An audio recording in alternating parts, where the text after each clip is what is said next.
মিষ্টি কিচেনে আপনাদের স্বাগত। দেখুন কড়াইয়ের ডালের মশলা বড়া তৈরি হবে। এখানে সমস্ত উপকরণ রাখা আছে, দেখতে পাচ্ছেন সমস্তটাই রাখা আছে। আর এখানে কড়াইতে তেলটা গরম করতে দেওয়া আছে। এখানে দেখুন কড়াইয়ের ডালের পেস্টের উপর দিয়ে দেওয়া হচ্ছে সুজি, তারপরে একে একে নুনটা দিয়ে দেওয়া হলো, তারপর হলুদ গুঁড়োটা দিয়ে দেওয়া হলো, তারপর এখানে আছে হচ্ছে কালো জিরে, আর ছোটো ছোটো করে কাঁচা লঙ্কা কুচি করে কাটা আছে এবং আদাগুলো ছোটো ছোটো কুচি করে কাটা আছে। এবার দেখুন এই সবগুলো একসাথে মিশিয়ে ফেটিয়ে নিতে হবে। ভালো করে ফেটাবেন যাতে পুরোটা ভালোভাবে মিশে যায়, এবং যতটা ফেটাবেন না ততগুলো বড়াগুলো আরও ফুলবে এবং মচমচে হবে। দেখুন ততক্ষণে আমাদের তেলটাও গরম হয়ে গেছে। একে একে সব কটা বড়া তেলের মধ্যে দেওয়া হবে।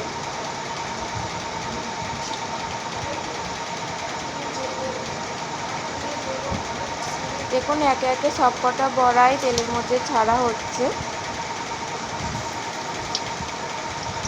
এই বড়াগুলো না একটু ছোট ছোট সাইজের দেওয়াই ভালো, কারণ ছোট ছোট দিলে কি হয়, বড়াগুলো বেশি ভেতরটাও কাঁচা থাকে না, আর পুরোটা ক্রিস্পি টাইপের হয় এবং খেতেও ভালো লাগে। আপনারা বাড়িতে এইভাবে ট্রাই করতে পারেন, দেখবেন ভালো লাগবে।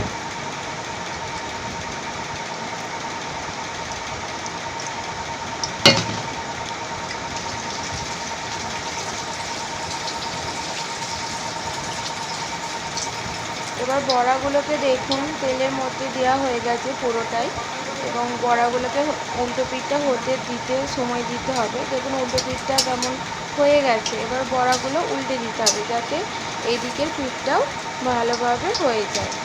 তো এই বড়াগুলো ভাজার সময় একটু আঁচটা একটু লো ফ্লেমে রাখবেন। জোর দিয়ে দিলে কি হয় না, বড়াগুলো উপরটা হয়ে যায়, ভেতরটা কাঁচা থেকে যায়। সেই কারণে লো ফ্লেমে এই বড়াগুলো ভাজবেন। দেখুন একে একে সব কটা বড়াই উল্টে দেওয়া হচ্ছে, উল্টো পিঠটা হতে দেওয়া হচ্ছে যাতে উল্টো পিঠটাও ভালোভাবে হয়ে যায়।